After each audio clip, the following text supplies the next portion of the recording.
What is going on, guys? Panther here, your coach of the Carolina Clefables, and today we are bringing you our LBC Week 2 battle against my boy Aaron 2420, also known as Miko Nenekeno, or however you say it.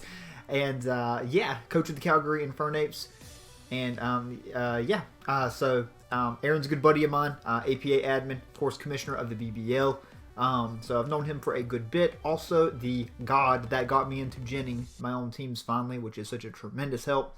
So finally getting the chance to go up against him again. I've only played him one time in my career, and that was in BBL.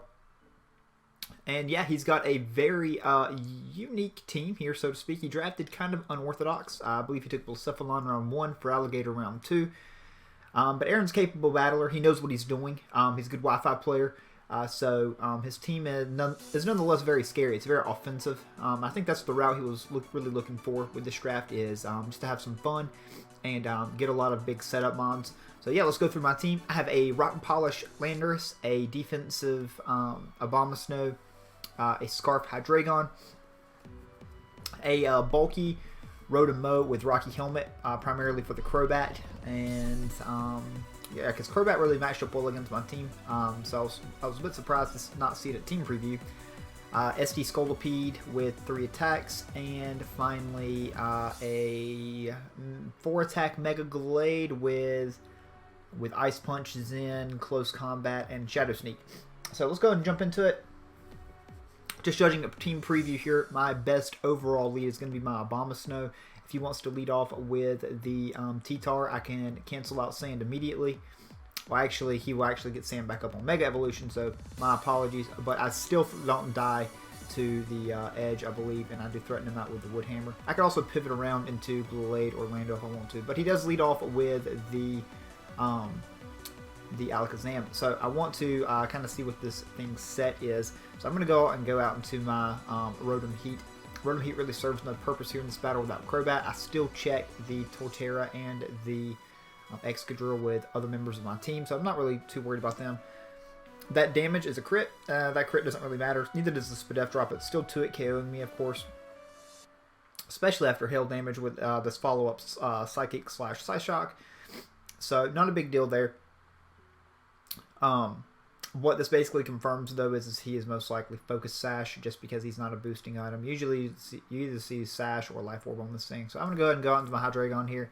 No reason not to click U-turn, so I'm just going to go ahead and, of course, click that. So get some really good damage off. And now I predict the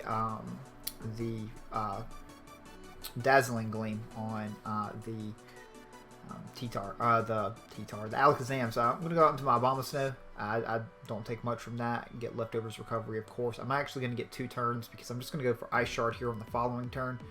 So my Abomasnow, big Abomasnow, picking up a kill here. And yeah, I was excited to get the chance to bring the Hail here, to be completely honest. Never actually gotten to bring Abomasnow. Just really trying to have some fun here in this league. So he goes out to the Toxicroak now. And this thing's definitely scary. I'm gonna actually go up to my Hydreigon though, because it's really one of the most useful members of the team. I don't have coverage to hit the T-Tar, and that thing can just D-dance up on me. So he just goes for the Drain Punch here. I was hoping that he would go for like the P-Jab, but yeah, it is what it is. He goes for the Drain, and he's gonna be able to pick me off with the Sucker Punch. So he's not boosting, so I realized that as well here at this point. So I'm thinking either like Pyappa or like Shooker or something like that, because he's looking pretty Scolipede weak, to be completely honest. So keep that in mind for later in the battle. So I'm just going to go for the Zen Headbutt here, and he's going to go out into the Torterra. So we're going to go for the Zen. Just trying to get some damage off on this thing and trying to gauge what type of set he is. So yeah, that's exactly what I'm going to go for. I'm going to go for the Zen. And we actually miss, which kind of sucks because it doesn't give me any information on his set. This thing could be a number of different things. It could be his rock user. It could be some type of like double dance set. So it's really unfortunate that we missed there, because first of all, if I could Zen Headbutt him, and I could kind of see his spread, and yeah, I could stay in and Ice Punch him the following turn and kill this thing. Unfortunately, that's not what happens here. He's gonna get buffed by the hail, of course, and yeah, it's the miss was a bit unfortunate. because he's going to be able to do a lot of damage to the superpower. This actually wasn't a roll or anything like that to kill with my HP, and I think I did have a bit of defensive investment. I was relaxed natured. But yeah, we're going to definitely knock that thing out with a blizzard, so down it goes. And Big Torterra, or Big Abomasnow, picking up 2 kills actually here in this. So that's really cool. But he's going to be able to go out into the T-Tar here. I'm definitely not in a position to where I can sack this thing off, so I'm just going to stay in and attack it. And he is going to, I believe, D-Dance up here. So I'm almost positive he D-Dances, which is okay if that happens. My Glillade definitely lives, and so does my Landorus, unless he's like Ice Beam or something. So that is, yeah, there's the Woodhammer on his Dragon Dance. This is no chance to kill. T-Tar is too bulky. This is Adamant. That is Adamant Woodhammer from Abomasnow. T-Tar is broken.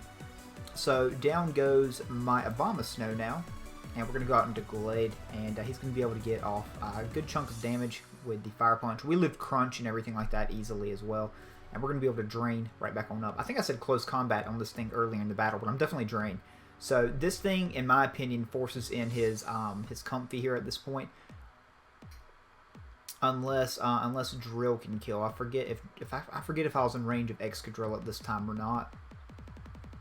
But he does go out into Drill, and he hasn't revealed his Z-Move user, so I'm thinking Z-Move, when he first originally sent it out, it reveals Air Balloon, so now we know he is actually not. I am still 100% in range of the EQ, though, with my investment. Drill is really strong. I think it's like 135 attack or something like that, so down goes my Mega Glade there, and yeah, Glade's looking strong.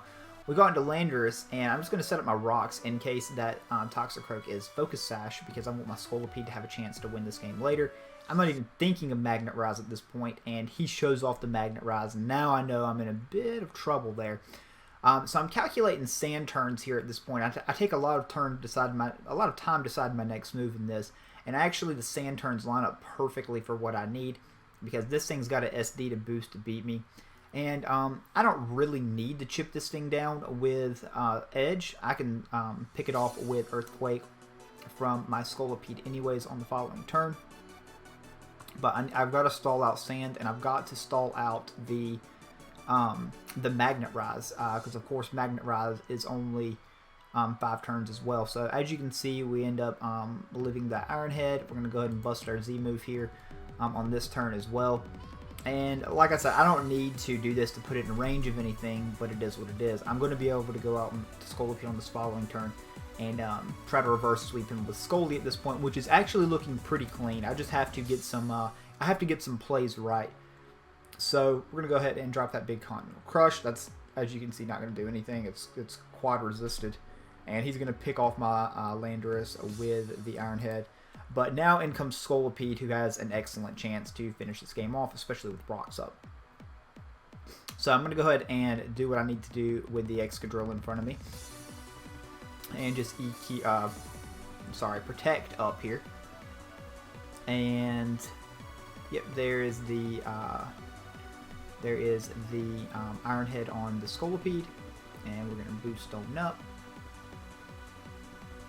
I think I protected to stall out the Magnet Rise. I'm sorry about that. So yeah, we're gonna go ahead and pick off the